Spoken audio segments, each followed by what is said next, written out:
Hey, what's good? This video is sponsored by Labz.com. The Labz is basically a platform that makes owning the rights to your work as easy as file sharing and writing lyrics. The Labz is a collaborative workspace that provides automated tracking, rights management, and protection of your music files during and after you create. Backed by blockchain, store your music and share securely with the Labz. So whether you're an inspiring writer or a seasoned vet, the Labz is the safest way to collaborate and share your music. Create, collab, and protect with the Labz. Go check it out, folks. Yo, what's good? My name is Reginald, aka the R-Star, aka Mr. Straight Fire, and this is Unabashedly Reggie's breakdown, analysis, reaction, review to Eminem's verse on the adventures of Moon Man and Slim Shady.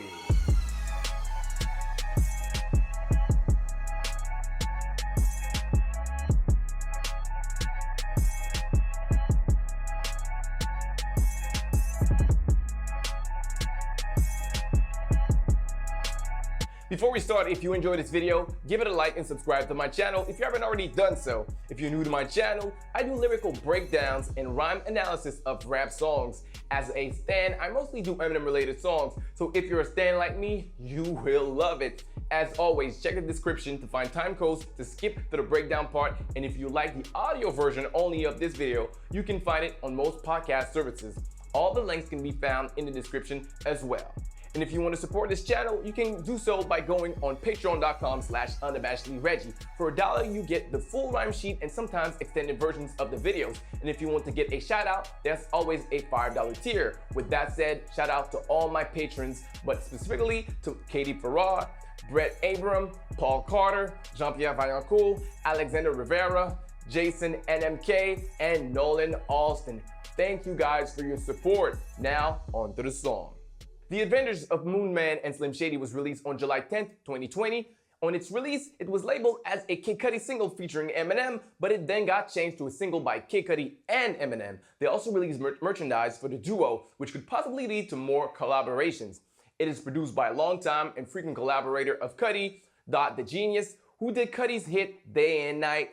The track was also co-produced by Jay Graham and Eminem. And if you're an Eminem fan, you know that when the beat changes and M starts rapping, that's what he added, as he often does, to take over the track and suit it more. Speaking of M's production, Slim actually produced a track for Cudi called I Hear Them Calling featuring Lil B back in 2010, but this is the first time both rappers have been featured on the same song. So how did that track come about? Well, on May 7th, 2020, almost a full 2 months before the track's release, Cudi randomly tweeted at Eminem, "Rap God, help!"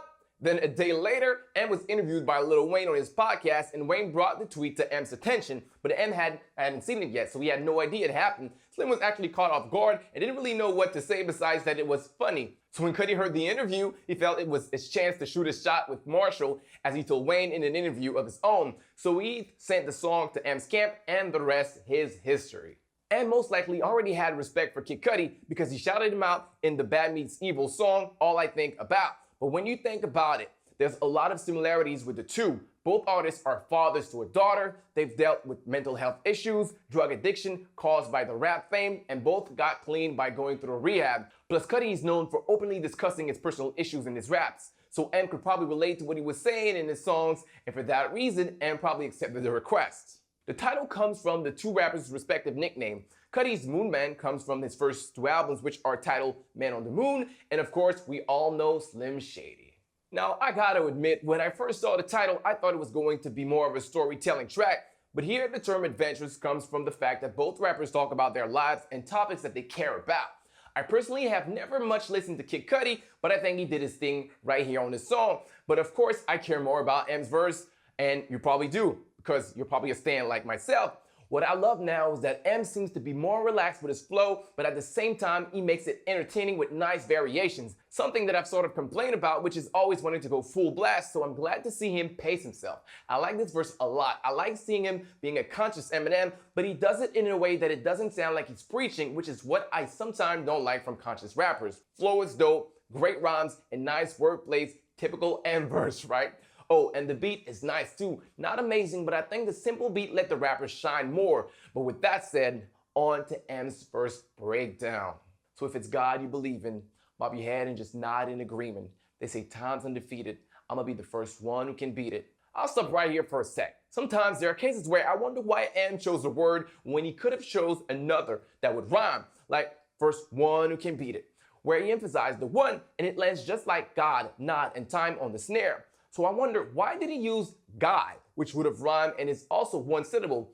And yeah, it rhymes with un of undefeated, but it's not the main scheme. Sorry, that's just the rhyming geek in me. But maybe I'm missing something and the choice of the word one is important. You know, now that he's woke, maybe he wanted to make it gender neutral. I'm just kidding. And Marshall, if you're watching and you're like, damn, he's right, why I did that? Sorry, but I doubt it. Moving on.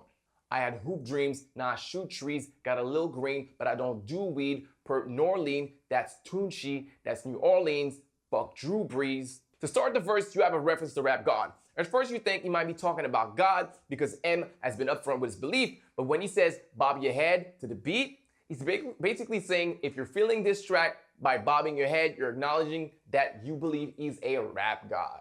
Time being undefeated, or the saying you can't beat Father Time, is about the fact that as you age, you don't function as well, and for athletes and even artists, as time goes on, they lose their ability. So M is telling us that he's going to be the first one to continue killing these raps until his dying day, and he's old and gray. In other words, till the day that he drops, till he's hitting old age, he can still fill a whole page. Believe it or not, when he was 18 years old, Eminem was at a crossroad. He didn't know if he wanted to pursue a career in rap or as a basketball player. He felt he was better at basketball than rapping at the time. That's what he told us in his autobiography, The Way I Am. Therefore, when he says he had hoop dreams, he's talking about that time when he wanted to be a basketball player. Hoop Dreams is also the name of a documentary about two African-American teens from poor Chicago neighborhoods who try to make it in the NBA. So the term hoop dream can also be interpreted as actually coming from humble beginnings and hoping to be winning big at life. Now, obviously, M is not in the NBA, so what does he mean by now I shoot threes? Shooting a three-point in basketball is the toughest shot to make. Therefore, he's bragging about how he's regularly doing incredible things in his rap career. Another way to interpret this, if you allow me to reach, could be referring to the fact that with all the money he made, he was able to build a basketball court in his house. So he's shooting threes at home. In fact, a mansion he once owned in Rochester Hills, Michigan, had an outdoor basketball court. So perhaps he now has one inside his current residence. Continuing with the fact that he's made it big, he says, got a little green, green being a slang for money, but also for weed, hence why he says he doesn't do weed. Purple Drink, or lean, is a cocktail made of cough syrup and other ingredients such as soda and hard candies. Lil Wayne was known to be a heavy user of that drink. That's the reason why he gets a shout out. If you didn't know, his nickname is Tunchi. Then he connects Lil Wayne to Drew Brees. Weezy is from the state of New Orleans, and Drew Brees is the quarterback of the NFL team, the New Orleans Saints. Now, the reason why Brees gets the Will Smith treatment here is because of his stance on kneeling during the national anthem. As you may remember, Colin Kaepernick, while playing for the San Francisco 49ers, was kneeling during the national anthem as a protest against police brutality against black and brown people. Ham has showed his support to Colin, for example, in Untouchable and Revival and the Storm freestyle. But Drew Brees was against that action back in 2016, but following the murder of George Floyd, he doubled down on it in an interview on June 3rd, 2020 with Yahoo. I'm curious how you think the NFL will and should respond to that. And of course, you're such a leader in the league. What is your responsibility as a leader in times like this for the rest of your teammates and players in the league? Well, I will never agree with anybody disrespecting the flag of the United States of America. Fuck Drew Brees indeed. But what's interesting is the fact that Eminem included that in his verse, so you can tell he wrote it only a couple weeks prior to the song release date. Moving on. Snoop Deal Double, that's 2 G's I probably spent on paper. Ooh wee, since Tuesday, probably killed a few trees, but the only ones I smoke are the loose leaf. Not high, but I'm your highness, and secretly you're on my dick, but you haters are butthurt, bunch of sore hide hens. I was just a poor white kid. I don't know if you've noticed it, but when he says, but the only ones I smoke are the loose leaf, in the back you have this sound, and he follows it. That's why he switched up the delivery, and for a reason like this, M is a master at writing the beat. Plus, notice how he really twisted the pronunciation of Tuesday to fit the rhyming pattern by saying Tuesday. Also, an alliteration with B's, butthurt bunch. In these bars, Hem has a marijuana theme. He shouts out Snoop, who's probably the most well-known stoner in hip-hop, if not just media altogether. Snoop often says his name by going Snoop Deal Double G. That's why M says that's 2 G's. But then he connects it with the next line. A grand is $1,000. That's what he spent on paper, but not zigzag paper to roll weed, but actual loose leaves. Then another wordplay is based around weed. Smoking a tree means smoking marijuana. But since M wrote thousands and thousands of lyrics on paper, he's responsible for literally killing trees, what papers are made of. Continuing with the marijuana theme, he plays on the word high and highness, having the same root. Highness has two meanings. First is the state of being high, so it means that M's music is dope, literally. So his greatness makes you high, or it's your drug. The second meaning, highness, is used as a title for a person of a high rank like a king, and that will be tied later with the lines about being the king of rap. And you could also say it's a reference to Nicki Minaj's Majesty song that he was featured on. High end is just a more fancy way of saying butt. So butthurt and sore high end are the same thing, but high end adds to the rhyming pattern. Basically in that line, he's saying that his haters actually love him secretly, and he tells those who claim his success is only due to his skin color, he reminds them that he was just a regular guy and a poor one on top of that. Now, if rap was b-ball, I'd be Jordan like, bitch, you wish you could score like this, not even a half thought I'd miss a mouthwash, cause if I was on the floor, I'd swish, but I cannot lie, I got you in my top 5 worst rappers of all time. I lost my spot, y'all got all time. The first two lines are a callback to his hoop dreams and continues the basketball metaphors. Michael Jordan, you know, the guy from the shoes, is widely considered as the greatest basketball player of all time. But what's interesting, M is saying he'd be Jordan-like, and he's not saying I'd be Jordan. There's a nuance by saying like. It shows that he's humble and doesn't claim to be the GOAT. Then we have a pretty sweet homophone that was highlighted by the lyrics video. That would be with fluoride switch, which hides fluoride. Fluoride is a mineral in your bones and teeth. Some toothpaste or mouthwash have fluoride in them to protect your teeth from some acids and prevent them to decay. All that to say, the wordplay is with mouthwash and fluoride. Plus, as you know, mouthwash is used to disinfect and clean your mouth. So M is saying that he's washing everyone in the game. And if you're not a basketball fan, a swish is when you throw the ball in the basket and it only touches the net. It's a perfect shot. The following two lines are about people still claiming that M isn't one of hip-hop's top MCs today. In this case, people didn't forget about Dre, but forgot about Slim, hence why he says they have Alzheimer's, the disease that affects your brain by causing dementia and affecting ability to remember things. But those lines, some think it could also be a sneak diss to MGK, because Machine Gun Kelly did a freestyle titled What's Poppin' back in April 2020, where he said things like old timers, damn y'all got Alzheimer's, and also said top 5 of the young rhymers. I'm not gonna lie, that freestyle wasn't bad at all. But back to M. Knowing how much he keeps up with everything music today, you would think he heard that and responded to MGK with those lines, right? But has he said in Not Alike, I don't use Sublime and sure as fuck don't sneak this. So my final words, it's not an MGK diss. Moving on. King of rap, nah, their words, not mine. King of swear words and not line. Continuing to show how humble he is, he's referencing the fact that he never claimed to be the king of hip hop, but some have. For example, Rolling Stones gave him that title in a 2011 article. And funny enough, in a 2015 interview with Vlad TV, Star from the old Star and Buck Wild show, radio show, was sitting alongside Lord Jamar, and Star debated that Slim was the king of hip hop. In that same line, he plays on the double meaning of swear. On one hand, when you promise something is absolutely true, which goes with not lying, and on the other hand, a swear as in a bad word. And yes, M definitely swears a lot in his record, but it's not his fault. In fact, did you know that since birth, he's been cursed with the curse to just curse? You should never compare yours, a toll-free number, only way you'll ever have a hotline.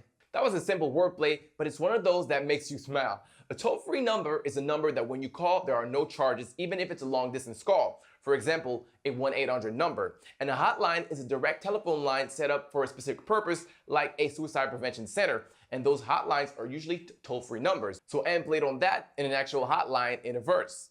Fuck's going on, man? Bunch of half-wits in the office. Half of us walking around like a zombie apocalypse. Other half are just pissed off and don't want to wear a mask and they're just coughing. And that's how you end up catching off the shit off them. I just use the same basket as you shopping. Now I'm in a fucking casket from you coughing. Notice the subtle rhyme of shopping with namin. In those lines, M criticized people who choose not to wear a mask in public spaces during the COVID-19 pandemic. Weirdly, refusing to wear a mask has now become a political statement for some. But what I love, like I said earlier, it's how Eminem shows his consciousness without being too pushy about it. Plus, he does it with a nice rhyme and a cool flow. He understands that he could influence other people with his words.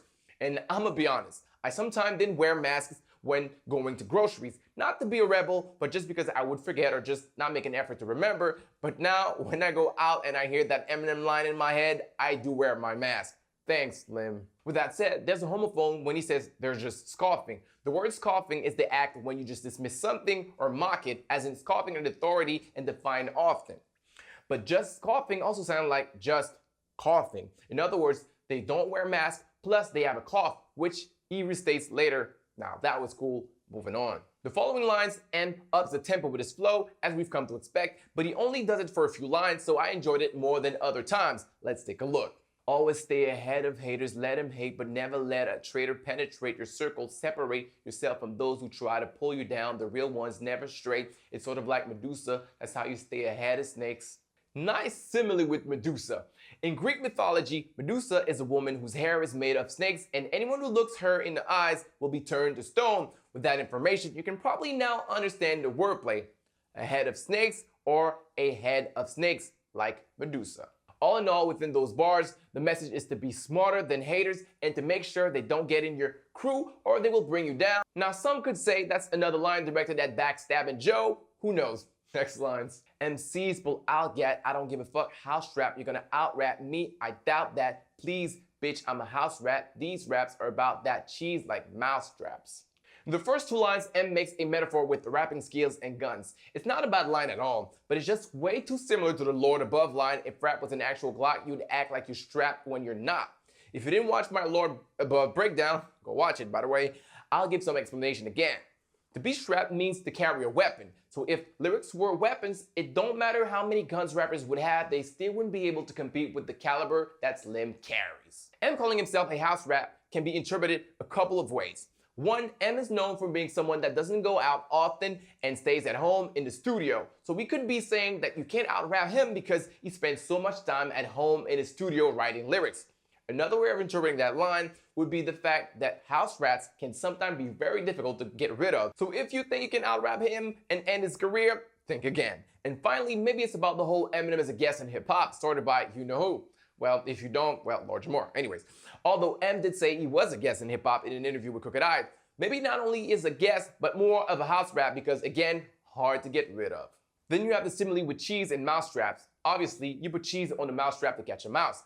But cheese is a slang for money, and since M has talked about the money that he has in his verse, he could also be referring to his own verse, but also how many rappers do talk about their own money.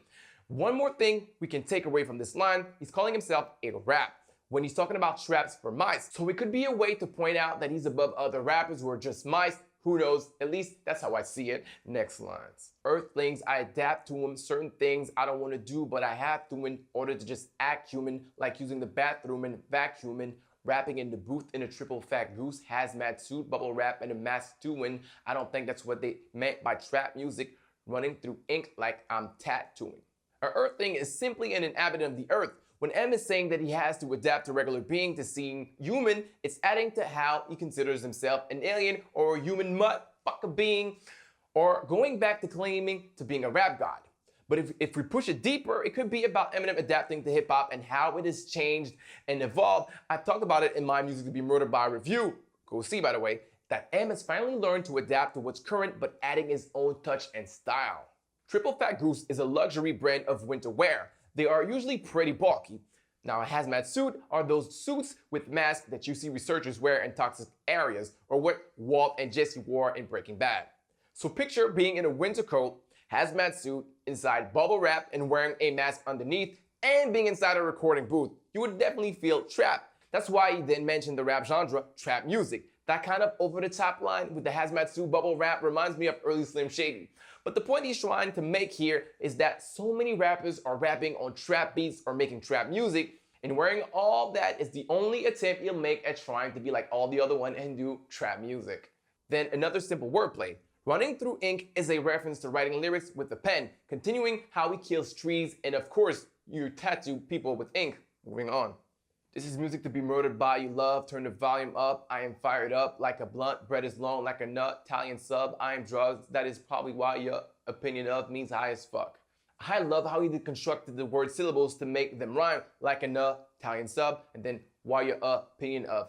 That's pretty cool. You have obviously a nod to his last album, Music to Be Murdered By, but you have a couple wordplays. Continuing with the money theme with little green and cheese, bread is a slang for money. And when you hear my money long, it means you have a lot of money. And an Italian sub, like at Subways, well, they're a long piece of bread. You see, that was a fairly basic simile, but the rhyming and the flow is what made it a good line. And if you didn't know, a blunt is simply a joint of weed. After that, we have a play on drugs and high. Having a high opinion of someone means that you have a lot of respect for them. This line goes with the previous, not high, but I'm your highness. And similar to what he did in the Rose, turn the volume sounds like Valium, the drug. So that goes with that part too. Now, final lines. And what I love about it is how he closes it with a message, something he believes in. If you're watching this in 2020, you definitely know who George Floyd was. He's the man who was murdered by a police officer who put his knees on Floyd's neck for 8 minutes and 20 seconds. That senseless murder was behind all the protests against police brutality in the summer of 2020. But a name that you might not be familiar with is the one of Ahmaud Arbery.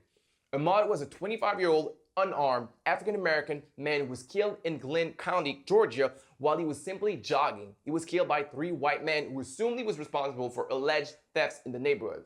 A video of the murder went viral, and yet it took 74 days after the killing before they were arrested, which shows the racial inequality and racial profiling going on in the US. As of this recording, this case is still ongoing. I'm really happy that Em gave Arbery a shout out because of this story being lesser known. It will make more people aware of that injustice. Let's look at the lines now. And it's non-stop fury because I ain't holding them up like an armed robbery. And God's my jury, so when I die, I'm not worried. God's My Jury is a nod to Tupac because it is a different phrasing of Tupac's famous quote and song, Only God Can Judge Me. Praise to George Floyd and Ahmaud Arbery. How the fuck is that so many cops are dirty? Stop, man, please, officer, I'm sorry, but I can't breathe when I got you on top of me. Your goddamn knees on my carotid artery. Fuck. Wonderful ending, and once again, Em taking a strong stance on a noble cause, but he does it with nice rhyming, like Ahmaud Arbery with cops are dirty and carotid artery, like carotid artery. Who rhymes that? Brilliant. And I have to say, since Kamikaze Ham hasn't disappointed with his features, keep that going, Marshall. That's it, folks. That was my breakdown, and now it's a preview reaction to Eminem's verse on the adventures of Moon Man and Slim Shady. Let me know in the comments below if I missed something or if you have different takes on some of the lines. Now, as I said, I'm working on a stand video, and also I need to release some of that Tommy Coster Jr. interview clips. But until then, this has been Unabashedly Reggie. Thanks. It's been real.